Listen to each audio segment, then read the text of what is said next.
Hi, my name is Miss Kelly. I'm a preschool teacher for 10 plus years, and I thought we have all been stuck in the house.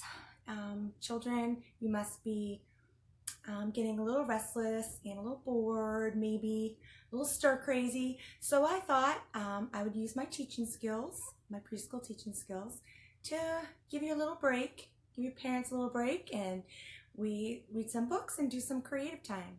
I've been a preschool teacher for a long time, and I also have my degree in early childhood education. So I am so excited to help you learn and grow. So friends, I thought this would be a perfect book to start off with the preschool online. It's one of my favorite books, The Little House, and it's about springtime and change and how you grow and how things grow, and sometimes you get real busy and you forget about the little things like we all do sometimes, and it kind of goes back to coming back to yourself, but they use the house kind of as the example. So if you'd like, just read along, and it is such a cute book, one of my favorites. So this is The Little House.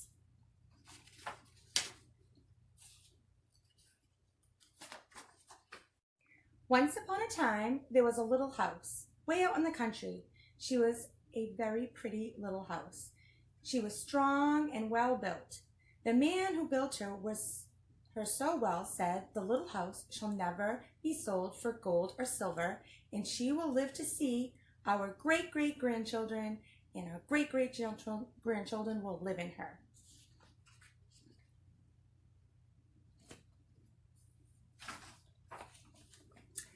The little house was very happy. She sat on a hill and watched the countryside around her. She watched the sun rise in the morning, and she watched the sun set in the evening.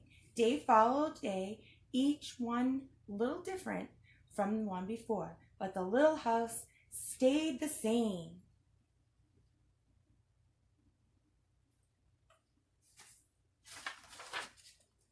In the nights, she watched the moon grow from a thin moon to a full moon, then back again to a thin moon and an old moon.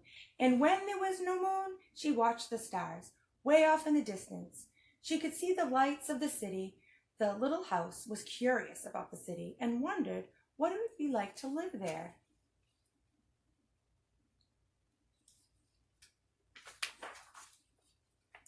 Time passed quietly for the little house, and quickly. She watched the countryside slowly change with seasons. In the spring, when the days grew longer and the sun warmer, she waited for the first robin to return from the south. She watched the grass turn green. She watched the buds on the trees swell, and the apple trees burst into blossom. She was watching the children play in the brook.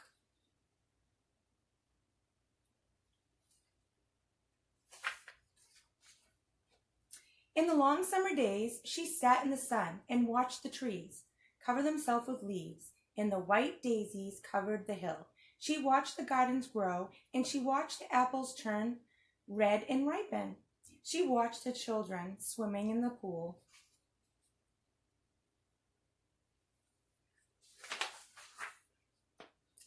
In fall, when the days grew shorter and the nights colder, she watched the first frost turn the leaves to bright yellow and orange and red. She watched the harvest gather apples and picked. She watched the children going back to school.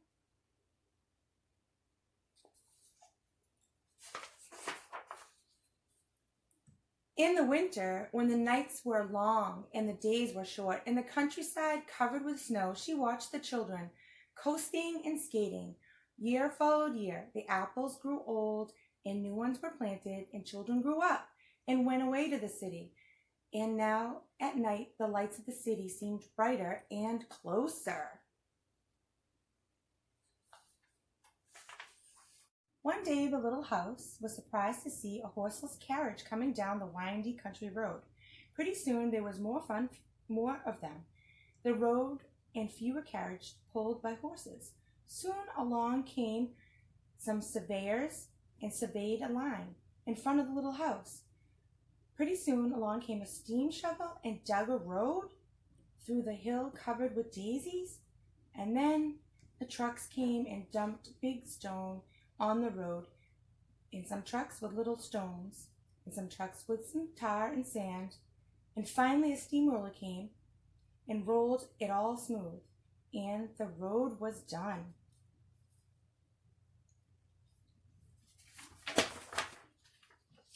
Now the little house watched the trucks and automobiles going back and forth to the city. Gasoline stations, roadside stands, and small houses followed the new road. Everyone and everything moved much faster now than before.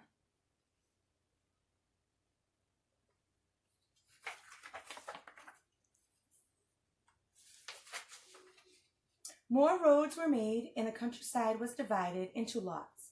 More houses and bigger houses, apartment houses and tenant houses, schools, stores, and garages spread over the land and crowded around the little house. No one wanted to live in her and take care of her anymore. She couldn't be sold for gold or silver. She just stayed there and watched.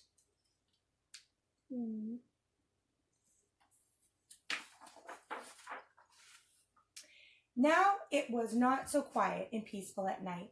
Now the lights of the city were bright and very close, and the street lights shone through the night. This must be living in the city, thought the little house, and didn't know whether she liked it or not. She missed the fields of daisies and the apple trees dancing in the moonlight.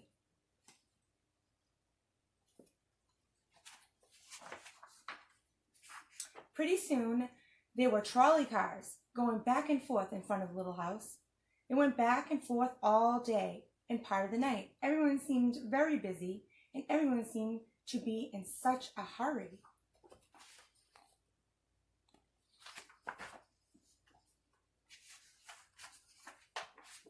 Pretty soon, there was an elevated train going back and forth above the little house. The air was filled with dust and smoke, and the noise was so loud that it shook the little house. Now she couldn't tell when spring came, or summer, or fall, or winter. It seemed to be all the same.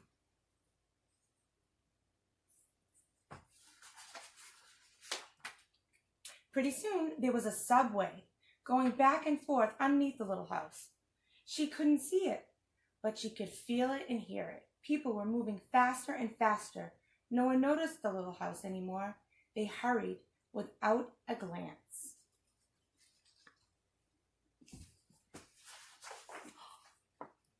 Pretty soon, they tore down the apartment houses and the tenant houses and the little house and started digging big cellars, one on each side. The steam shovel dug down 3 stories on one side and 4 stories on the other. Pretty soon they started building up. They built up 25 stories on one side and 35 stories on another.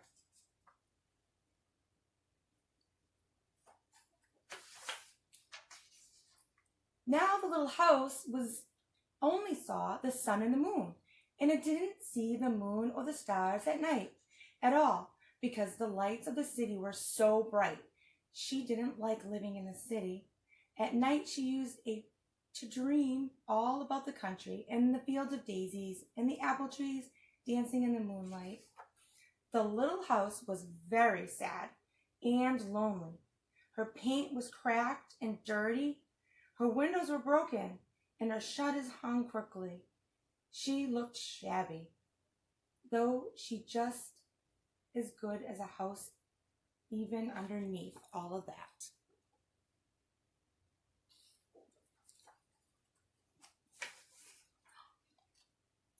Then one fine spring day, along came great-great-grandmother of the man who built the little house so well.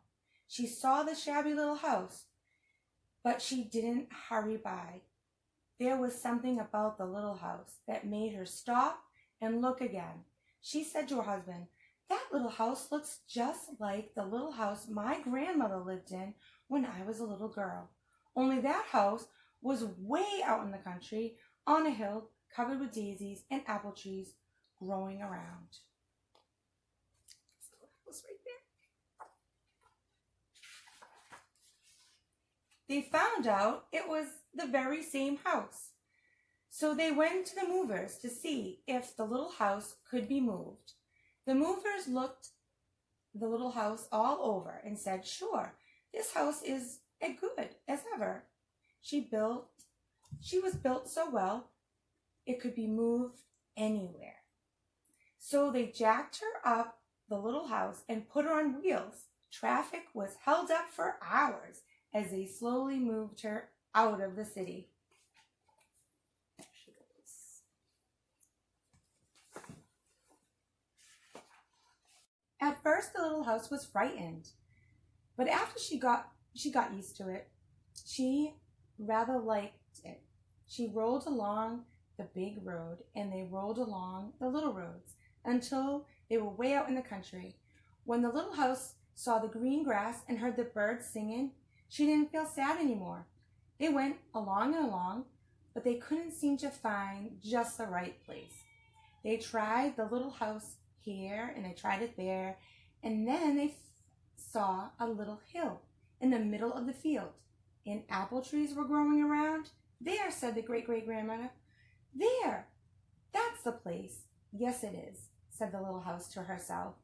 A cellar was dug up the hill, and slowly they moved the house from the road to the hill.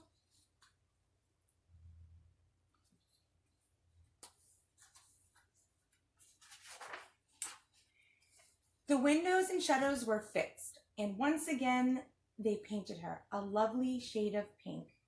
As the little house settled down on her new foundation, she smiled happily. Once again, she could watch the sun and the moon and the stars. Once again, she watched summer and spring and fall and winter come and go.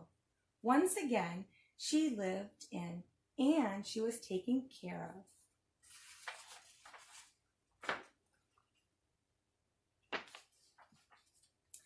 Never again would she be curious about the city.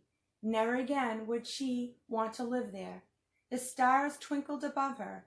The new moon was coming up.